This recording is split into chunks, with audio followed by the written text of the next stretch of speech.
Tempo pascal, oitava da Páscoa, quinta-feira, tema 51. Ao encontro do Senhor. Pontos a meditar. 1. Aparição aos 11. Jesus conforta os apóstolos. Presença de Jesus Cristo nos nossos sacrários. 2. A visita ao Santíssimo.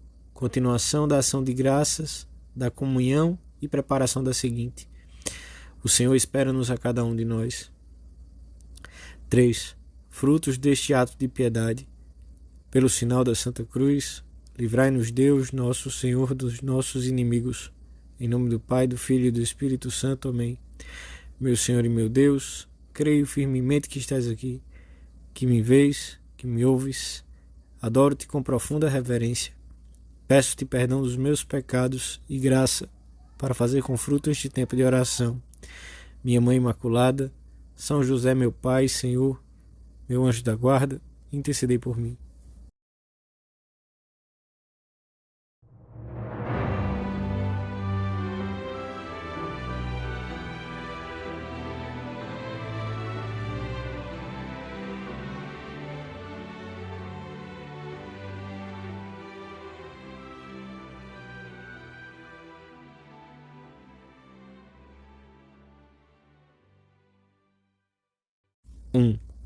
Depois de ter aparecido a Maria Madalena, às demais mulheres, a Pedro e aos discípulos de Emaús, Jesus aparece aos 11, conforme narra o Evangelho da Missa.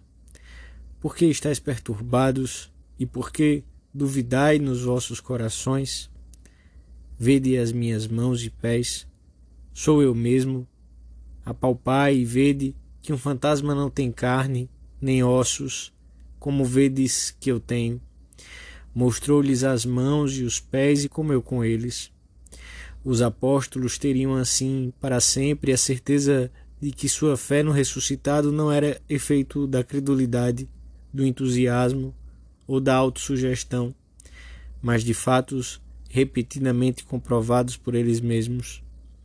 Jesus, nas suas aparições, adapta-se com admirável condescendência ao estado de ânimo e às diferentes situações daqueles a quem se manifesta. Não trata a todos da mesma maneira, mas por caminhos diversos, conduz todos à certeza da ressurreição, que é a pedra angular sobre a qual assenta a fé cristã. O Senhor quis dar todas as garantias aos que constituíam aquela igreja nascente, para que através dos séculos a nossa fé se apoiasse num fundamento sólido. O Senhor ressuscitou verdadeiramente. Jesus vive. A paz esteja convosco, diz o Senhor ao apresentar-se aos seus discípulos cheios de medo. A seguir, mostra-lhes as suas chagas e eles enchem-se de alegria e de admiração. Esse deve ser também o nosso refúgio. Nas chagas do Senhor encontraremos sempre a paz e as forças necessárias para segui-lo até o fim da nossa vida. Faremos como as pombas que, no dizer da Escritura, se abrigam nas fendas das rochas durante a tempestade.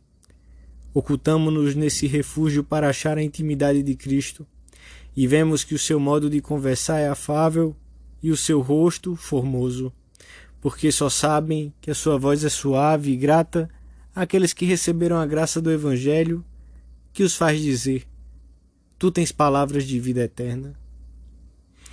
Temos Jesus muito perto de nós. Nas nações cristãs, onde existem tantos sacrários, a distância que nos separa dele não ultrapassa alguns quilômetros.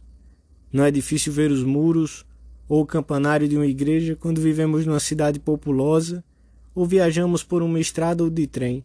Ali está Cristo. É o nosso Senhor. Gritam a nossa fé e o nosso amor. É o mesmo que apareceu aos seus discípulos e se mostrou solícito com todos. Jesus ficou na Sagrada Eucaristia, neste memorável sacramento.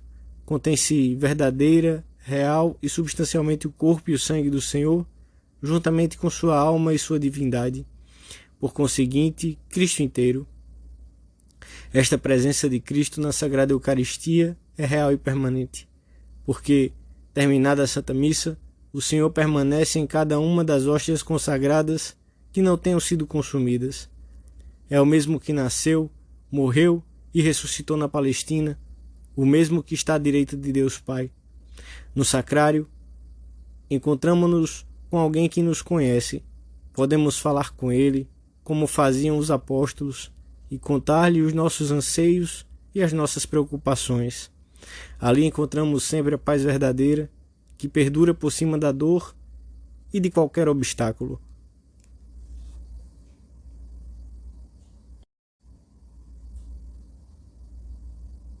(2) A piedade eucarística, diz São João Paulo II, deve centrar-se antes de mais nada na celebração da ceia do Senhor, que perpetua o seu amor imolado na cruz, mas tem um prolongamento lógico na adoração a Cristo, neste divino sacramento, na visita ao Santíssimo, na oração diante do sacrário, bem como nos outros exercícios de devoção, pessoais e coletivos, privados e públicos, que tendes praticado durante séculos.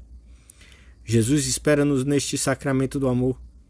Não regateemos o nosso tempo para ir encontrar-nos com Ele, na adoração, na contemplação cheia de fé e aberta à reparação das graves faltas e delitos do mundo. Jesus está ali, nesse sacrário vizinho, talvez a poucos quilômetros, ou talvez a poucos metros. Como não havemos de ir vê-lo para amá-lo, contar-lhes as nossas coisas e suplicar-lhe? Que falta de coerência se não fazemos com fé. Como entendemos bem o costume secular das cotidianas visitas aos divinos sacrários, o Mestre espera-nos ali há 20 séculos, e poderemos estar ao seu lado como Maria, a irmã de Lázaro, aquela que escolheu a melhor parte, na sua casa de Betânia. Devo dizer-vos, são palavras de Monsenhor José Maria Escrivá, que para mim o sacrário foi sempre Betânia, o lugar tranquilo e aprazível onde está Cristo, onde lhe podemos contar as nossas preocupações, os nossos sofrimentos, os nossos anseios e as nossas alegrias, com a mesma simplicidade e naturalidade com que lhe falavam aqueles seus amigos Marta, Maria e Lázaro. Por isso, ao percorrer as ruas de uma cidade ou de uma aldeia, alegra-me descobrir, mesmo de longe, a silhueta de uma igreja. É um novo sacrário, uma nova ocasião de deixar que a alma se escape para estar em desejo junto do Senhor sacramentado. Jesus espera nossa visita. É de certo modo devolver-lhe aquela que ele nos faz na comunhão, e é prova de gratidão, sinal de amor e dever de adoração a Cristo Senhor ali presente.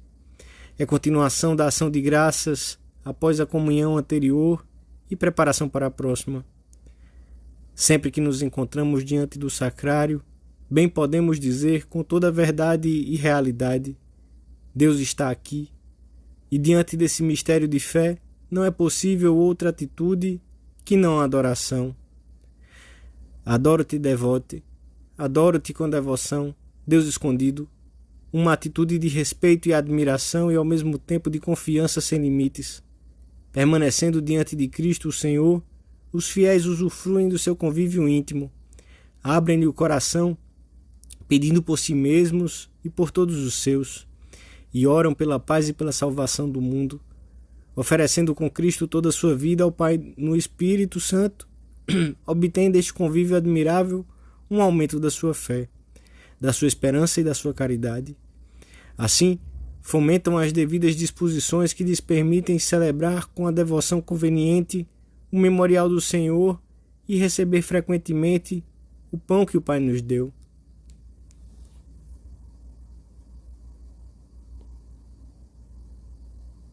(3) Começaste com tua vida diária.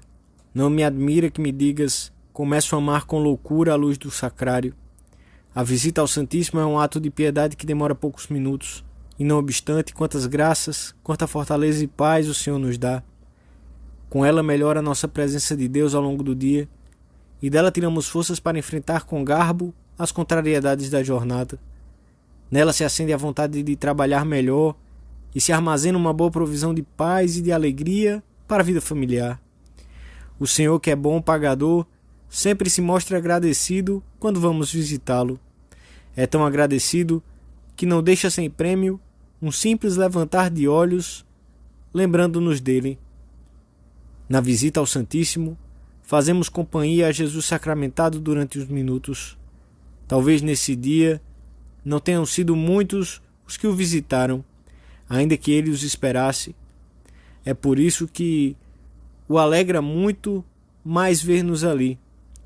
Dirigiremos ao Senhor alguma oração além da comunhão espiritual e não deixaremos de pedir-lhe ajuda em coisas espirituais e materiais, de contar-lhe o que nos preocupa e o que nos alegra, de lhe dizer que apesar das nossas misérias, podem contar conosco para evangelizar de novo o mundo e de falar-lhe talvez de um amigo que queremos aproximar dele.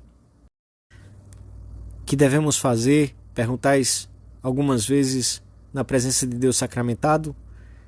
Amá-lo, louvá-lo, agradecer-lhe e pedir-lhe, que faz um homem sedento diante de uma fonte cristalina.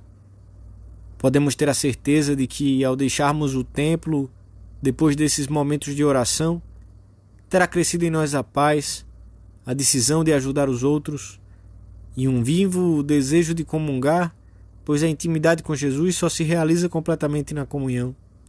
E teremos encontrado estímulo para aumentar o sentido da presença de Deus no nosso trabalho e nas nossas ocupações diárias. Ser-nos-á mais fácil manter com o Senhor um trato de amizade e de confiança ao longo do dia. Os primeiros cristãos já viviam este piedoso costume a partir do momento em que tiveram igrejas e se passou a reservar nelas o Santíssimo Sacramento. São João Crisóstomo comenta assim esta prática de piedade. E Jesus entrou no templo, fez o que era próprio de um bom filho, e logo à casa de seu pai, para ali tributar-lhe uma honra devida. Assim tu, que deves imitar a Jesus Cristo, quando entrares numa cidade, deves em primeiro lugar ir a uma igreja. Uma vez dentro da igreja, podemos localizar facilmente o sacrário, que é para onde deve dirigir-se, antes de mais nada, a nossa atenção, pois tem que estar situado num lugar verdadeiramente destacado e apto para oração privada.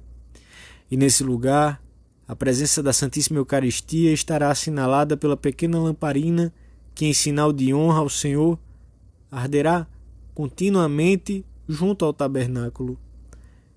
Ao terminarmos a nossa oração, pedimos à nossa Mãe Santa Maria que nos ensine a tratar Jesus realmente presente no sacrário, como ela o tratou nos anos da sua vida em Nazaré. Dou-te graças, meu Deus, pelos bons propósitos, afetos e inspirações que me comunicaste nesta meditação. Peço-te ajuda para os pôr em prática. Minha Mãe Imaculada, São José, meu Pai, Senhor, meu anjo da guarda, intercedei por mim.